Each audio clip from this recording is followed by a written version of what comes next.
Good morning, good afternoon, and good evening, everybody. Thank you very much for joining us for today's webinar on 5 steps for managing cloud services and subscriptions.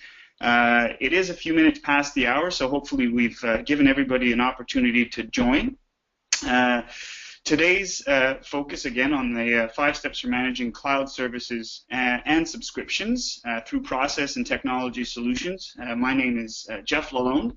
I'll be joined shortly by Dean Bates, who is going to take us through the majority of today's webinar. Again, the length of the webinar is anticipated to be about 25 minutes. Just to mention to everybody today that the microphones for the attendees are muted, but you can certainly submit questions, and we'll attempt to take as much time as we can towards the end to answer those questions. And for those questions that we don't have time to get to, we'll certainly provide personalized responses to those questions directly to those folks. And all of you should have, at this point, received an email from a customer advocate here at Vector Networks. So if you do have any questions, you can feel free to reach directly to those people, and your requests, questions, recommendations, comments, anything at all will be responded to directly. So to start today's demo, what we'll do is tell you a little bit about Vector Networks, which is the organization for which I work. As mentioned, the focus today on better management of cloud services through process and technology. One of the technology solutions that can help manage subscription licenses and cloud services is the VIZOR solution. So today we are going to be focusing on the software and license module of VIZOR. VIZOR is an ecosystem of different types of modules, modular solutions, including the software license module, which is what we'll be focusing on again today. But to mention, we do also have IT asset management, a service desk solution, as well as PC Duo. IT asset management, fairly self-explanatory. Service desk is a help desk solution, web-based, and then PC Duo is a world-class enterprise-level remote control solution. Moving on, Vector Networks has over 20 years of product development experience and a significantly large client base represented in the US, Canada, Europe, and Asia. We have and represent our client list represents a wide spectrum of verticals, and certainly the full spectrum of sizes, so from small organizations to large enterprise organizations. And finally, one of the points that I wanted to mention before we turn things over to Dean is that Vector Networks is proud of some awards that we've achieved and often recognized for innovation, including the one that you see here from Infotech Research Group. Vector consistently performs extremely well when measuring innovation and value or cost to product features. So with that very brief overview of who we are and what we're about, I'm going to turn things over to Dean Bates to walk you through the 5 steps for managing cloud services and subscriptions, and I'll look forward to responding to any questions that come up through the webinar towards the end. Hello everyone. Just before we dive into our 5 steps for managing cloud services and subscriptions, I just wanted to spend a little time looking at the current cloud landscape. So at the moment, the forecast spend for cloud services is projected to hit 141 billion by 2019, and we saw a 28% growth in last year alone. I guess what's kind of staggering though is that only 5% of CIOs have an optimized strategy for managing these cloud services. So our first step for managing these cloud services is to have a central subscription repository. And I guess we're all aware when we're managing traditional installed applications where we have a central license or entitlement repository, and how we compare those entitlements, so what we own, with what's installed on our network, with that installation data coming from a discovery tool such as Microsoft SCCM, for example. As we move towards using more and more cloud services as projected, then we need to reconsider those existing software asset management processes. And using a central subscription repository is a great first step, because it lets an organization know what services are in use and how much those services are costing the organization. VIZOR provides software asset managers with a central dashboard for managing the entire software estate, so installed traditional applications and cloud services and subscriptions. The asset manager can add KPIs to their dashboard which are relevant to current projects or their current responsibilities. So here we can see that 2 cloud subscriptions are due to expire, and if we wanted more detail on those subscriptions, then we can just click there and drill down. The VIZOR will also notify asset managers via email of particular events. So as a cloud agreement is coming to an end, maybe an annual commitment, then the asset manager can be notified so they can check that that service is still required by the organization. To see more details about each of the cloud services, then we can just click into the application library. And we can see all of the cloud services which are being used by this particular organization. Now, as I mentioned, VIZOR can manage traditional installed applications as well as these cloud services. And if we want to see what installed applications we're using, then that's just one click away. And so just by changing this view, we can see installed apps such as AutoCAD and SQL Server. And if we wanted to see even more details from the discovery, such as which computers that's installed on, that's all available just behind this button here. With that data coming from either Vector's discovery or from a third-party discovery tool such as Microsoft SCCM. So obviously the focus of today's presentation is on cloud services, so I'm just going to go back to see our cloud subscriptions. We can see various different cloud subscriptions, so Creative Cloud, Office 365, and Salesforce. The service I'm going to focus on today is one called DocuSign. And in case you're not aware of DocuSign, it's a cloud service which is used to gather signatures or e-signatures. So rather than photocopying documents or faxing them, then organizations, typically law firms or people in the financial sector, can get signatures remotely. So here we have all of the details for our DocuSign service. So we can see that it's a cloud piece of software as opposed to a desktop or a server application. And we can see that it's using a per user licensing model, and there's currently 23 users using the service within this organization. If we click on the Purchase tab, we can see all of the purchasing information for this particular service, so historic information. And we can see even more details by clicking on one of the subscriptions. So we can see the cost center and who approved that particular subscription, even down to tax information. And this organization started to use DocuSign in 2014, and their initial subscription expired in November 2015, and it was renewed in 2015, but they increased the amount of users to 18 from 12 initially. And we can see that both these subscriptions are currently inactive, so they're not in the total license count. Our active subscriptions, we can see that there's 2 active subscriptions currently running, and both of these have different end dates. And this is quite common where a department within an organization is using a cloud service, and then another department starts using that cloud service, and maybe they're unaware that there's already an agreement with a vendor or a subscription in place which they could be utilizing. So VIZOR helps to show these scenarios, because using a central repository means that all of your subscription data should be all in one place. So administrators can see where there's 2 subscriptions which are running, and they can help manage that scenario when one of those subscriptions comes to an end, so they can be consolidated, and that can help reduce costs. So rather than having 2 separate subscriptions, there can be one larger subscription, which might hit a better price point for the organization. VIZOR also exposes the total cost of cloud services for an organization.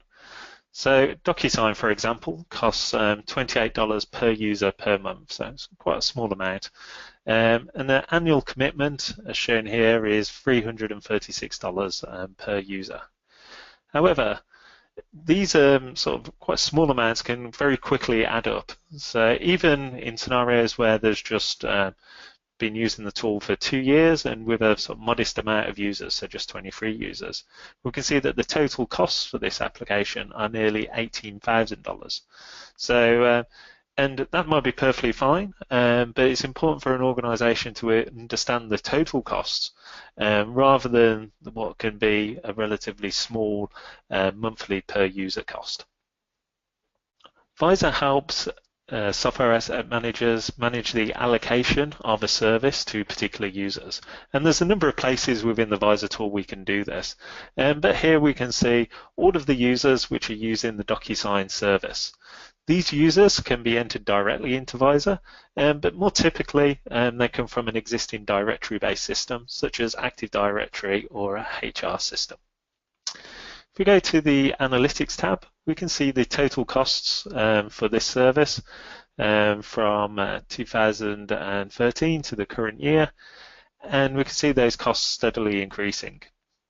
Based on our existing purchasing pattern, then VIZOR predicts when new purchases will occur.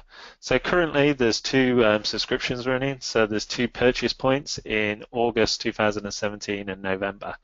But obviously if those are to be consolidated, then there'll just be that single purchase point. Under available licenses, we can see how many licenses are available, so are currently unused. So there's 2 licenses which are unused, so 9%, and so they're essentially licenses which the company is paying for, but they're not being utilized. The second step for managing cloud services is to use a request portal.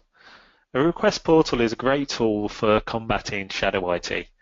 And in case you aren't aware, shadow IT is where an organization has services which are being used, but they haven't been authorized by central IT. And this is quite a big issue at the moment. We can see here on this slide that a large organization is using on average 1,200 cloud services, but 98% of those services are unauthorized. This is a big issue for organizations where a service has company data which has been stored in the cloud, maybe in a different country, possibly violating regulations and governance for that particular organization. Shadow IT can happen in all different areas, but it's very common with cloud services because cloud services have a low barrier to entry, and it's easy for end users and departments to find a service online and quickly sign up using a credit card. So having a request portal offers a central place for those end users and department managers to request access to services. This is an example of an asset request portal within the VIZOR system. So again, this could be made available to end users or maybe managers, where a manager could request a service on behalf of employees within their department. And it's very easy for somebody to see what services are available to use. So for example, if somebody wanted to use DocuSign, then they can just go here and make a request.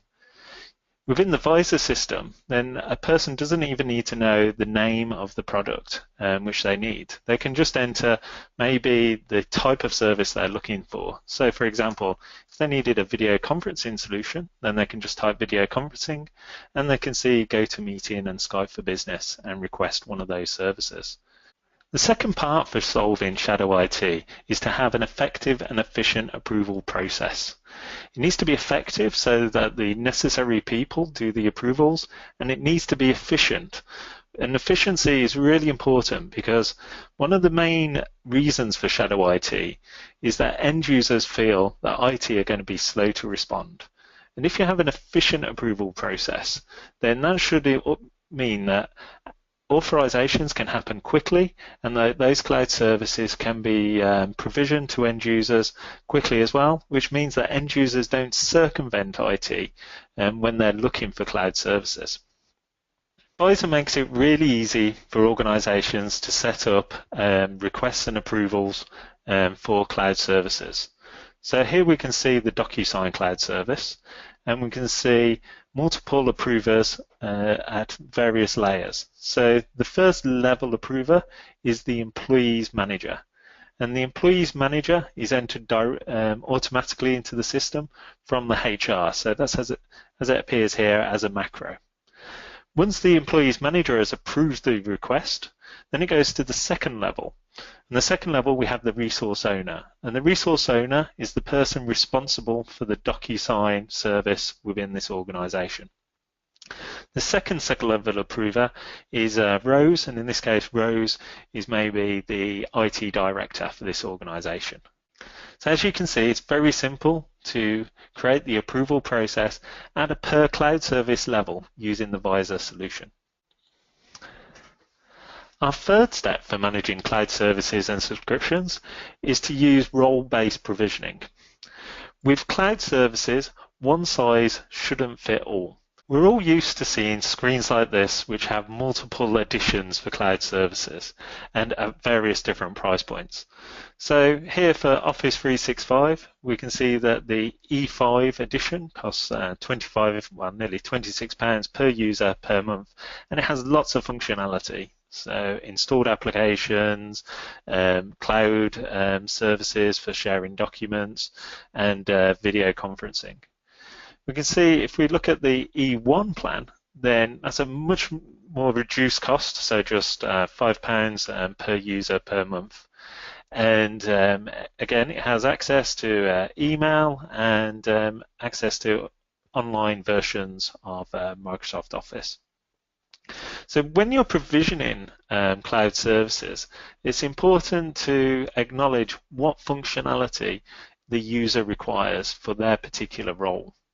So if we have a look at another example, an organization which has maybe a large amount of retail staff or drivers which are non-primary IT users, then provisioning that expensive E5 plan or even an E1 plan to them could be overkill for what they need with regards to functionality.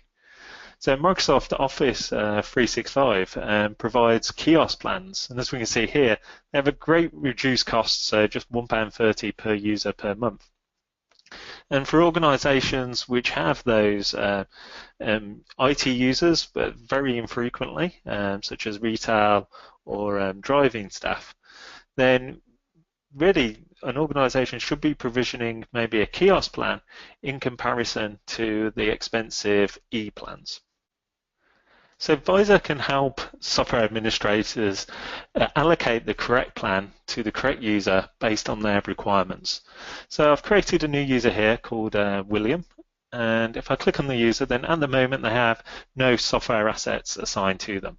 So I'm just going to assign a role to William, and we'll say that William's going to be a financial analyst. So I'm going to select that role and assign it.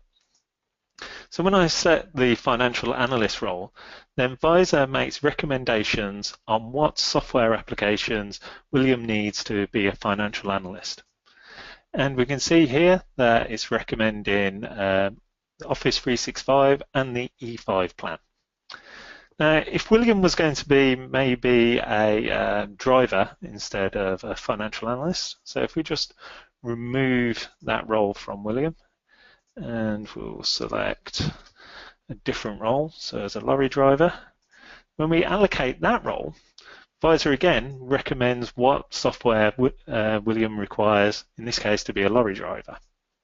So it's a greatly reduced software list because as a role William isn't an IT user, but he does need access to Chrome, and in this case VIZOR is recommending the K1 plan, which is one of those kiosk plans. So rather than deploying the E5 plans to all users, VIZOR's intelligently recommending a plan based on the requirements of that particular user. Our final step for managing cloud services is to automate leave a true up. So when people leave an organization, it's important that cloud services are deprovisioned. This is important from a governance point of view, because if they still have access to those services, particularly cloud services which aren't centrally managed through a central security, so they have their own logins, then they may be able to access company data even though they've left the organization. It's also important from a sort of expenditure point of view, because you're obviously paying for services which aren't being used. So VIZOR makes it really easy to terminate employees, and when an employee is terminated, any subscriptions which have been allocated to that employee are deprovisioned. And there's a number of different deprovisioning processes which can occur. So at its most basic level, VIZOR could create a ticket in your existing help desk or change management system to ensure that IT deprovision that cloud service. At a more advanced level, then automations can occur where that cloud service is automatically revoked for that particular user when they leave the organization. Employees can be terminated, as we see here, directly in the VIZOR system or through integrations with existing HR systems. So when an employee is terminated within a HR system, that trickles down into the VIZOR system, and at that point, any related cloud services are then deprovisioned. That brings us to the end of our short presentation. I hope you found it useful. There's more information about managing cloud services and software asset management on our website and on our blog. If you'd like to try VIZOR today, then we have a special URL. It's at tinyurl.com/VIZOR demo. You can go in there and try all the functionality which we've demonstrated today. And if you're not following us already, then please follow us on Twitter at Vector Networks. Jeff and my own email address are there, so if you have any questions, then please feel free to send us an email. So thank you very much. Thank you very much, Dean. Thank you also, everybody, for your time, as well as your questions. There are a few questions that have come in. We'll answer as many of those as we can, and as mentioned, we'll certainly provide personalized feedback to those that we don't have time to get to. The first one comes in from Richard. Richard asks, can VIZOR handle the management of on-premise installations as well as cloud subscriptions? It's a great question, Richard. The answer is yes. While today's focus certainly was on next-generation cloud services and subscription, the VIZOR solution can absolutely handle the more traditional on-premise installation, management of software licenses for on-premise installations, certainly to the point of comparing, what's installed on the network to what is owned to make sure that everybody is compliant with the licenses that they purchase and install. And certainly that's the majority of our client base now. Again, this focus was on the next generation, really where we're moving towards cloud services and subscriptions, but definitely on-premise installations is something that the VIZOR solution can manage as well. Next question from Deborah. How easy/difficult is a VIZOR implementation? Another good question, Deborah. The answer there is that it is a simple, relatively simple solution to install. Up and running time certainly varies on different organization sizes and complexity of installation, but from a strictly VIZOR perspective, it is a very easy solution to implement. And the reason being is that we are sort of a layer that sits on top of other layers, so we have the ability to import from many different sources. Also, being a cloud offering ourselves, or having the option of a cloud offering, we certainly do offer a traditional on-premise installation, but being a cloud offering ourselves, without any installation of clients, we can certainly have our clients up and running very, very quickly. Last question that I think that we'll have time for today is from Rhonda, who asks, how does VIZOR differ from other solutions handling software asset management?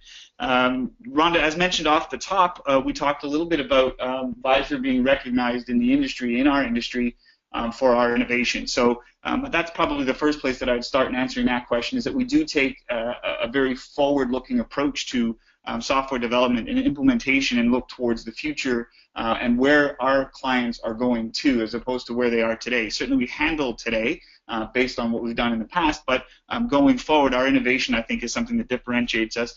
Another big differentiator is our configurability. We do have the malleability to work within many different types of organizations and for many different types of needs. So the ability to change fields, layouts, complete configuration with regards to choice lists and field values, and really working within your existing infrastructure is something that that really differentiates us as well. So I think that's probably the time that we have today. We are getting to half past the hour, so any other questions that have come up, we'd certainly be happy to answer those personally. If anything comes up subsequent to the webinar, today's webinar, you can feel free, again, to reach out to any of the email addresses or contact points that Dean had mentioned previously, as well as I had mentioned earlier about the customer advocates that have reached out to all of you by this point. You can respond directly to those. So the ability to schedule private demos, private evaluations, private evaluation environments, all something that you can reach out to us directly for. So with that, on behalf of Dean and Vector Networks as a whole, thank you very much for your time in taking the time to learn a little bit more about the VIZOR solution and how it can help manage your cloud subscriptions. And I will wish you all a very good day. Thanks very much. Bye-bye.